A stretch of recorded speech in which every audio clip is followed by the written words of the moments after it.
चलिए, तो अब हम पढ़ते हैं गुण स्वर संधि। ठीक है, ये संधि कौन सी है?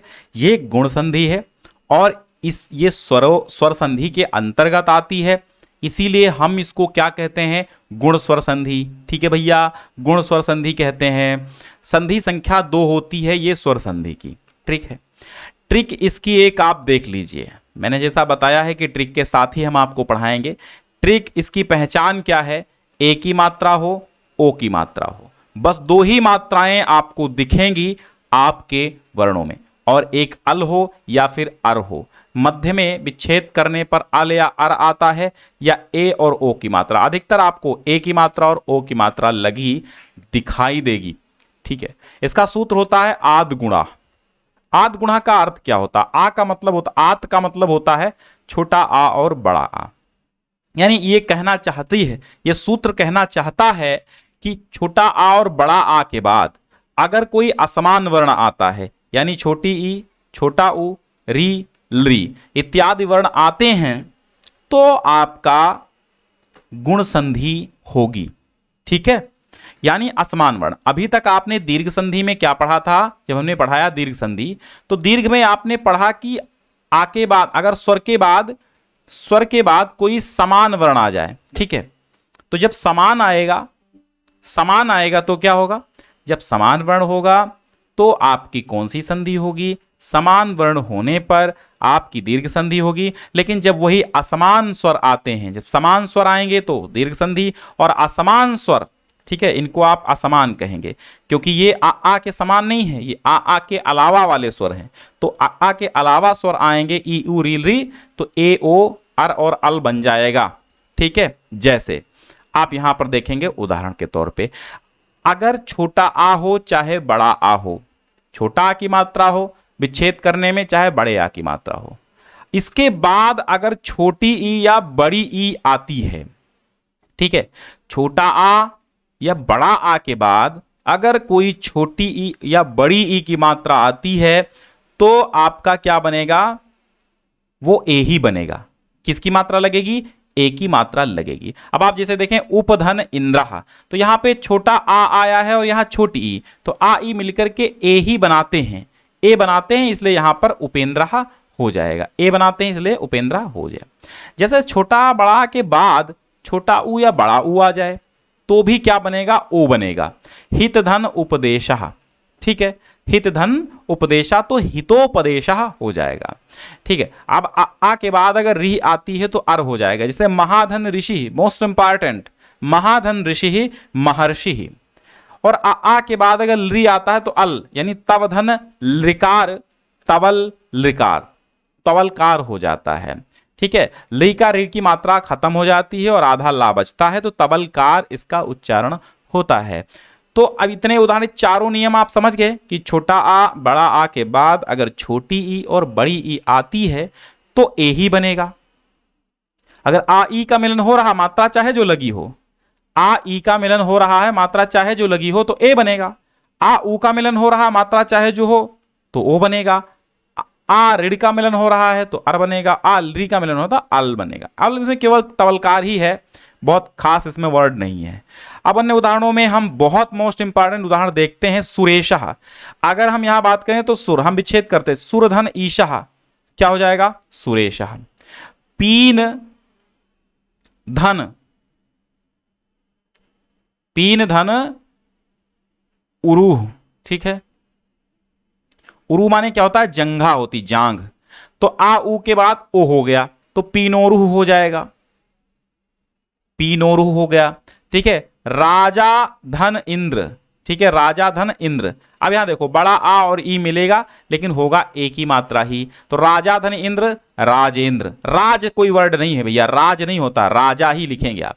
महाधन इंद्र, महाधन इंद्र तो क्या हो जाएगा? महेंद्र। और महाधन उत्सव हो जाएगा तो क्या हो जाएगा?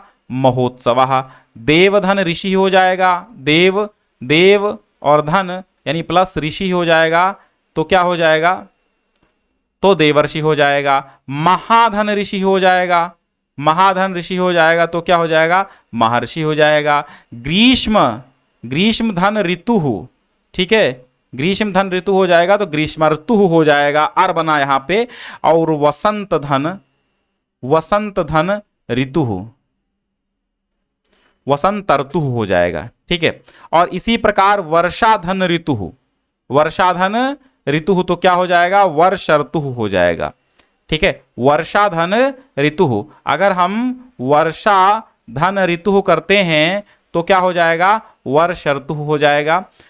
फिर इसी तरह गंगा, अच्छा लोकोत्सव है तो लोक धन उत्सव ये बनेगा तो लोकोत्सव हो जाएगा। और गंगा, ठीक है, गंगा ऐसे लिखेंगे, अंगा और उसके नीचे आधा गा, गंगा धन ऊर्मी, ऊर्मी बड़ा ऊ बनेगा, ऊर्मी ही, गंगोर्मी हो जाएगा। सूर्य धन उदय, तो आप जानते हैं सूर्य धन उदय तो सूर्योदय हो जाएगा। और सूर्य धन ऊष्मा, देखो सूर्य धन ऊष्मा तो सूर्योष्मा हो जाएगा, ठीक है, दिखाई दे रहा है, हाँ, सूर्य धन ऊष्मा सूर्योष्मा हो जाएगा। और इसी प्रकार शैल धन ईशः, शैल धन ईशः शैलेशः हो जाएगा। रमाधन ईशः, रमाधन ईशः, ये इंपॉर्टेंट है, याद रखिएगा, रमेशा पूछ लेता है क्योंकि बहुत सारे लोग रामधन ईशा लगा देते हैं, लेकिन रमाधन ईशा होता है, ठीक है। राजेशा राजा धन ईशः, ठीक है, राजेशा हो जाएगा। तो आपको मैंने पढ़ा दी थी गुण संधि, मैंने पढ़ा दी है गुण संधि, और इससे पहले मैंने पढ़ा दिया है आपको दीर्घ संधि। गुण दीर्घ संधि भी पढ़ लीजिए आप, प्लेलिस्ट में सब कुछ है, सारे वीडियोस पड़े हुए हैं, कॉपी कैसे लिखें वो भी हम बता चुके हैं आपको, तो वो भी आप देख सकते हैं। ज्ञान सिंधु कोचिंग क्लासेस के ऑफिशियल चैनल टेलीग्राम के ज्वाइन कर लीजिए, जिसमें आपको मॉक टेस्ट मिल जाएंगे ढेर सारे। मॉक टेस्ट मिलने से आपको बहुत सारा फायदा ऑब्जेक्टिव क्वेश्चंस में होगा।